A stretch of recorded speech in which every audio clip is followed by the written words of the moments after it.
Welcome to the Educational Duct Tape Podcast with Jake Miller.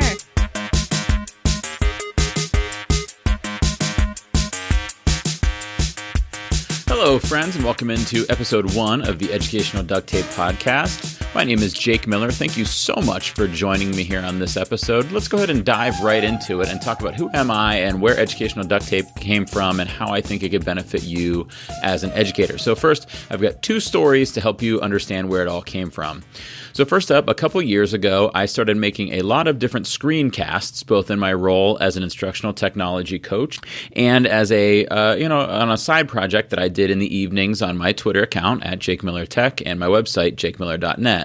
I made these screencasts in Camtasia.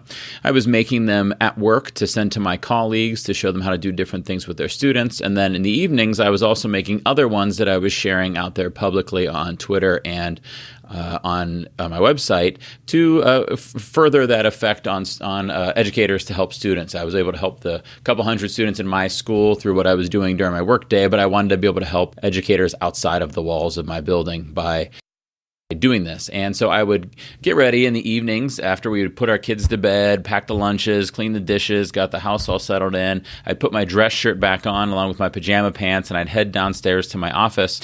Obviously, I was wearing pajama pants because you couldn't see my pants in the video, so I had to be comfy while I was making these videos. I'd hook up my computer and I would record a screencast about some different topic. Maybe it was how to use Flipgrid or how to submit an assignment in Google Classroom or whatever I thought teachers could benefit from to help their students.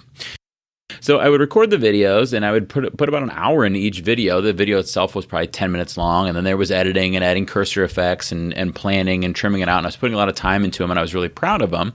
And I would post them on my website and on Twitter. And just like the videos that I was making for my colleagues during the school day, I would go back and look at them about a week later and look at the viewage statistics. And I was discovering that my videos had 5, 6, maybe 7 views, which was very disheartening, especially when I realized that 2 of those views were me testing it to make sure that the video worked, and 1 was my mom checking the video just because she loves me. And so then I was like, wow, I'm getting about 3 views for these videos. What's the problem here? I know that my content in the videos is good, but nobody's watching them. And so that's what I knew is if I could get them to watch them, they would like them, but I can't get them to watch them.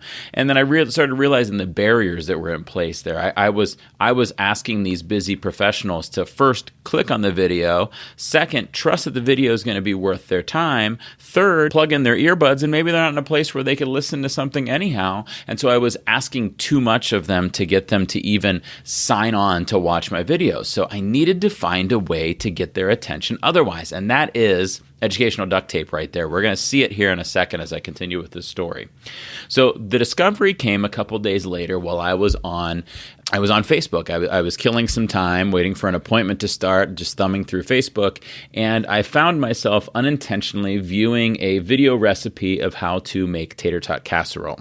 Now, the irony here is I don't do very much of the cooking in our house. My wife actually already makes Tater Tot Casserole. Matter of fact, we're having it tonight for dinner. It's delicious, but I didn't need to know how to make it. But this video just started automatically playing on Facebook, and I started watching it. I don't know why. I just did, and you've probably seen videos like this on Facebook or on other sites where you just start watching for no reason. And I said, that's what I need. That's what I need with these screencasts I'm making. I need a way for my goal audience, educators, to just start watching these things. And then once I had them watching, the quality of my content was going to keep their attention and was going to reward them for it. And so I had to find a way to do that. And then I realized that it's GIFs. And by the way, you're allowed to pronounce it GIFs if you want, but the right answer is GIFs. Now, what a GIF is it's kind of the midway point between a picture and a video. So it's silent, unlike a video, but it has motion, unlike a picture. They're typically anywhere between 10 and 50 seconds, not typically longer than that. Normally, we see GIFs online and sending back and forth between friends and colleagues as iconic moments or funny moments from different TV shows or movies. Now, I was making GIFs as screencasts. So I started making them in the same software I was doing my screencasts, which was Camtasia. Now, there are other ways to make GIFs. I think Camtasia probably is the best one out there, and it's my preferred way. And maybe in a future episode, I'll talk about some of the other options that are out there. But I was using Camtasia, and I was making these GIFs. I started sending them out to my colleagues at school, and I realized I was getting more reactions from my colleagues. But that was small sample size. So then I started sending them out on Twitter and on my website, and I realized that the statistics I was getting from my site views and from my tweets was way, way above what I was getting from those screencast videos I was sending out. They were getting retweets, they were getting likes, they were getting tons of views. I was getting responses from people saying how great they were, and I realized that I had broken through that problem that I had there. I had solved that problem. I had done what the epitome of educational duct tape is. I had started with the problem. I can't get people to view my content, and I had found a solution. By using GIFs in this tool of Camtasia, I could get people to watch the content, and they were liking it, as I suspected that they would. And like I said, that is educational duct tape. So where does the educational duct tape thing come from? Where is this word coming from? Well, that comes from a different story that crossed paths, intersected with this story at about that time. And I realized, aha, educational duct tape. Well, first, let's go back to the beginning of the educational duct tape part about it. A few years back, it was one of those evenings before I went downstairs to record a screencast, and I was in the kitchen with my wife after we had put our 3 lovely kids to bed, and we were doing what we do every night, listening to music, packing lunches, and cleaning the kitchen. And one thing you need to know about my wife, aside from the fact that she's beautiful and wonderful and is a saint for putting up with me, another thing you need to know about her is that there are 3 seasons to April's year. One season is planning Halloween costumes. Second season is preparing my kids' birthday parties, and the third season is planning what Christmas gift she's going to get them. So on this particular night, we were in the Christmas gift season of the year, and she showed me this one thing that she was considering getting for them. She showed me a picture of it on her phone, and it was this 8-foot diameter bounce house. Okay, and she said, I want to get this for the kids. What do you think?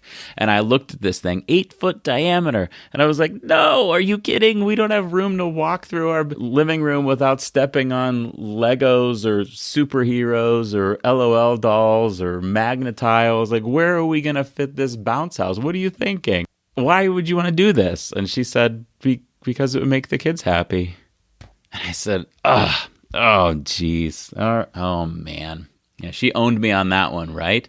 So that's when I knew I had to just agree to this. And I did agree. Of course, it would make the kids happy. We should do it. So we went through with it, and it arrived on Christmas Eve. The man in the big red suit delivered it. He didn't inflate it, though, so I had to inflate it myself. And this began the love-hate relationship between me and that bounce house. I loved how happy it made my kids. I hated how much work I had to put into it, because 2 days after Christmas, my kids who had thoroughly enjoyed it those first few days, 2 days later, were totally uninterested in it, just like they are with pretty much every Christmas toy they get and that we spend our hard-earned money on. But anyhow, so 2 days later, we had this giant bounce house in our living room that my kids wanted nothing to do with, so I had to deflate it. So I had to open it up, and then to get all the air out of it so I could fold it up, I had to roll around on it like a 6-foot tall rolling pin to push all the air out of it, which my kids thought was pretty hysterical, and then fold it up and put it away. And sure enough, I would bring it back out every couple months, and the kids would love playing in it. And then a couple days later, they would be over it, and I'd have to do the rolling pin roll on top of it to put it back away. And then a couple months later, I'd take it back out, and over and over again. They got a lot of enjoyment out of it, but it was driving me crazy. So then a couple years later, I took it out to inflate for the kids, and as I was filling it up, I heard this sound. And then I had a Mr. Burns moment. You know Mr. Burns from The Simpsons? I was, yes, excellent, with the finger taps and everything, because I was so excited that I could finally throw this thing away. But then I heard a giggling sound. It was my kids giggling at the sound. And I realized, look how cute they are. I just love doing things that make them happy. I can't throw away this bounce house, so I had to fix it.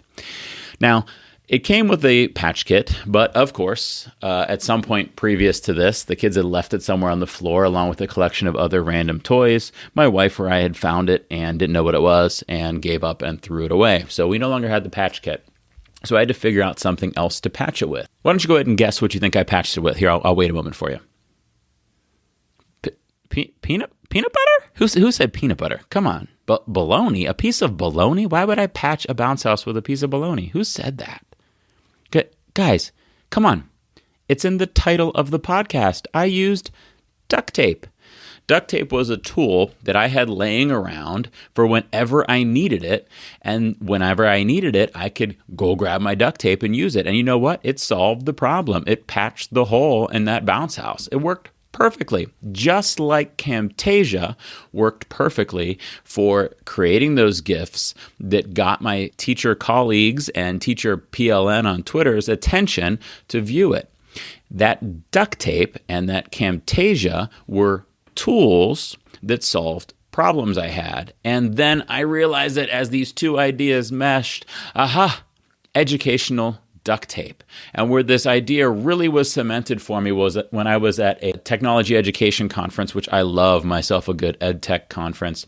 And I started thinking about the people around me in the sessions. And I realized, Jake, there are 3 types of people in these sessions. And I hate when people say that there's this many types of people in the world. But I do believe that in educational technology conferences, there are 3 types of people.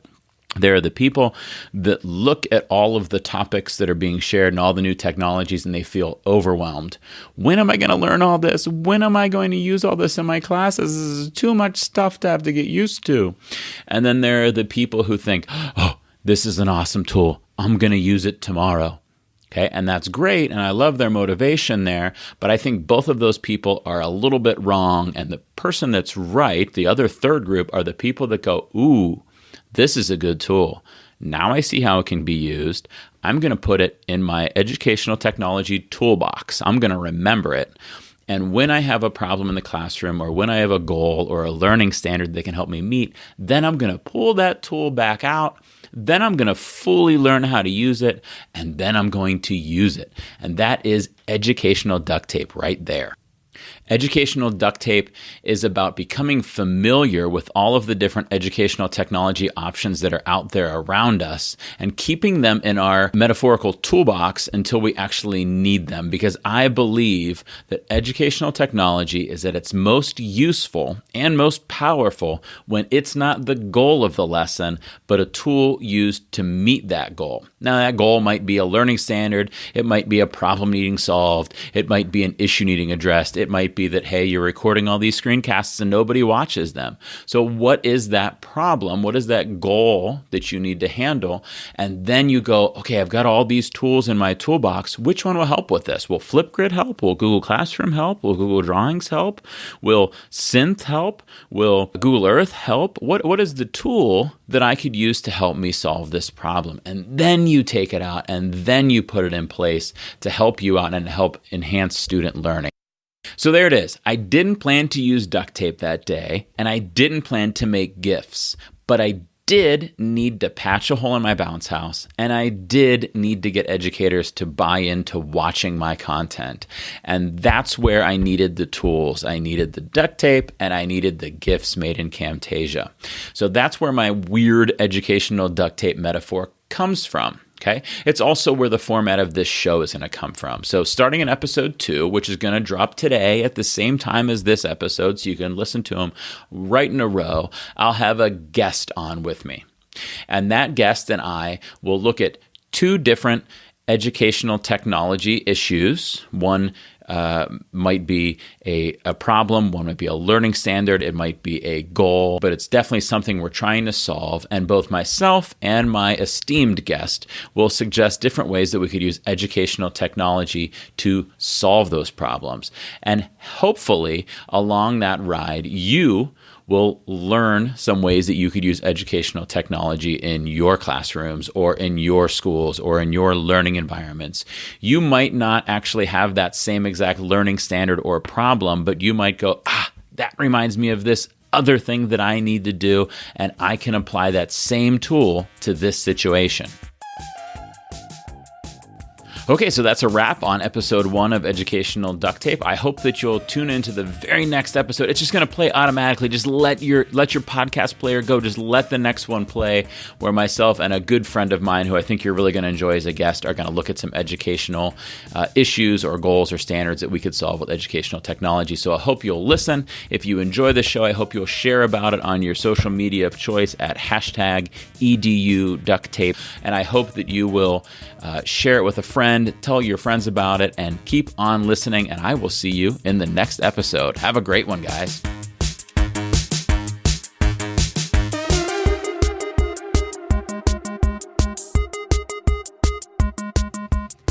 Thank you for listening to the Educational Duct Tape podcast. Join the discussion on your favorite social media platform at hashtag #EduDuctTape. That's hashtag EDUDuctTape.